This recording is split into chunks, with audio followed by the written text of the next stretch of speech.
I disagree that we should focus into the bottom-up historiography rather than top historiography. Ladies and gentlemen, we have many reasons behind it. Because first, there are countless men fighting into the war zone. Some of them even are kids or underage people. At that time, there are many limitations in how to manage information regarding their own identity registration, and that's why they have, they doesn't have any clear information regarding their own identity. That's why many of them are nameless, because when they are kids they doesn't know any reason why they must went through a war. Many of those parents doesn't even know why they must then put their own kids into the war zone, and that's why there are no clear identity registration, because at that time we have many limitations and most of the documents that is preserving their own identity was leaving missing, and also many of them are missing and most of them are being burned down. And because rich or powerful people, for the example is government, many of them has verified information because they must have verified ident they must have verified information regarding their own life. They have their own identity, and that's why many of those influential people have clear data about themselves. And because they have the influence to then access to specific information regarding the war or the conflict at that time, they can then preserve history, because from their own perspective, many influential people big bigger perspective regarding the conflict.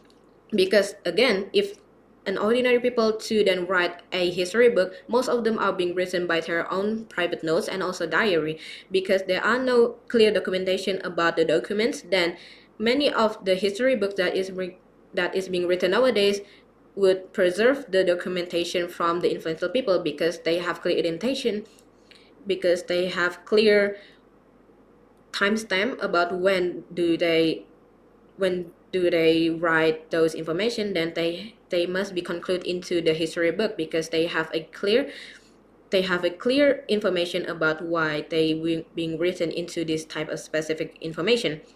Last, history books are written by the journal of the people who has the documentation. For the example, is many influential people have many documentation about their own notes, and also for the example is the government notes, because the government have the signature, then they have the clear identification about who write this documentation and when was this information was being written. That's why many of the history books are being written from the documentation from the government side and not from the ordinary people side, because many of the ordinary people side doesn't have any clear documentation. They doesn't have any clear data about when was this written, and that's why many of the history books are being written into the specific perspective of the government or influential people. And that's why, ladies and gentlemen, big move were being made from the influential leaders, because they have high hierarchy. They must likely to be a leader, because many ordinary people doesn't even know the reason why they went into war. That's why many influential people was being the one to lead a certain group of people to then went into war or to face any conflict.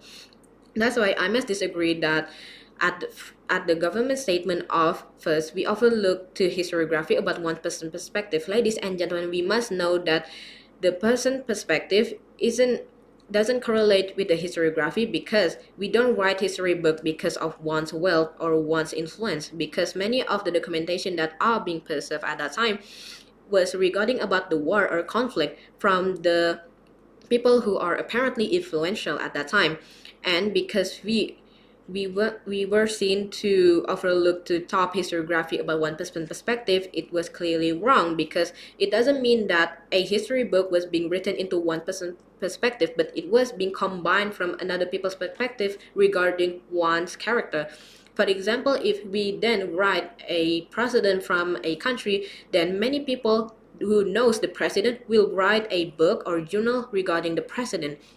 That's why we don't overlook into the one person perspective, but it was many people's perspective, but then combined into one to create a history. Secondly, we don't again write book because of one's wealth, because again, creating history book needs a lot of budget. It takes time to gather information, proof, documentation regarding at that time. Because influential people or wealthy people have access to those specific information, then they could create a verified history book and we could use it to learn the specific conflict. Third, many war happen because there are conflict about two influential people. Ladies and gentlemen, again I would say, because normal people, ordinary people, doesn't likely to create a big conflict than a two influential people more likely to create a conflict. That's why many of the history book was being created from two influential people who has conflict with each other. Then many of the details that are being written into the history textbook was about them. And nationalism doesn't fade just because we overlook into one's influence. Many of those influential people, for the example, is president went down into the war zone.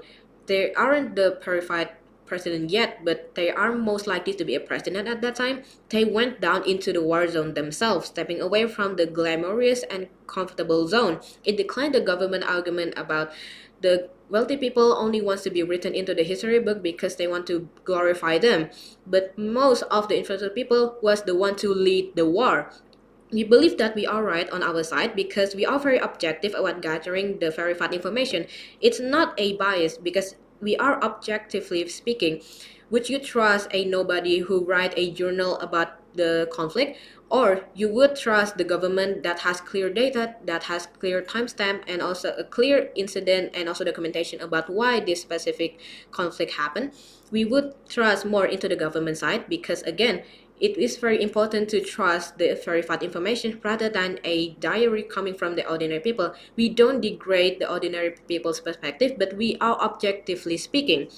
If we follow the top-down writing technique, we could teach people what would happen and what would be the cause of the incident. For example, if we then took a big picture, why does this big conflict happen? We will think critically thinking why and what would be the cause of this incident. And because of that, we sympathize with the people at that time because at that time ordinary people has the same question as us. Why should they go into war? Why should they fight for themselves? Why do they need to sacrifice their own life for something that they doesn't even know why? And because of that, we then have a sense of nationality, and we have this sympathized reasoning with the people at that time. And that's why it teaches many people like us how to then critically thinking and how to then sympathize with the ordinary people at that time. Why would they go into war? And that's why we again disagree that history textbooks should focus on to teaching bottom-up historiography rather than top-down historiography.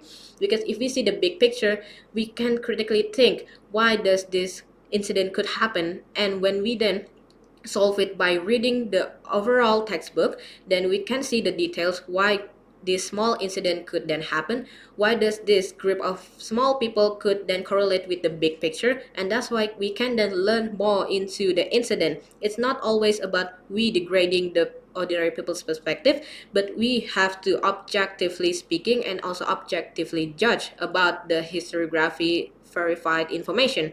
And that's why we must trust more into the verified information about top top historiography about the influential people, government, etc., rather than ordinary people. It's not always about degrading, but it's always about how to objectively speaking.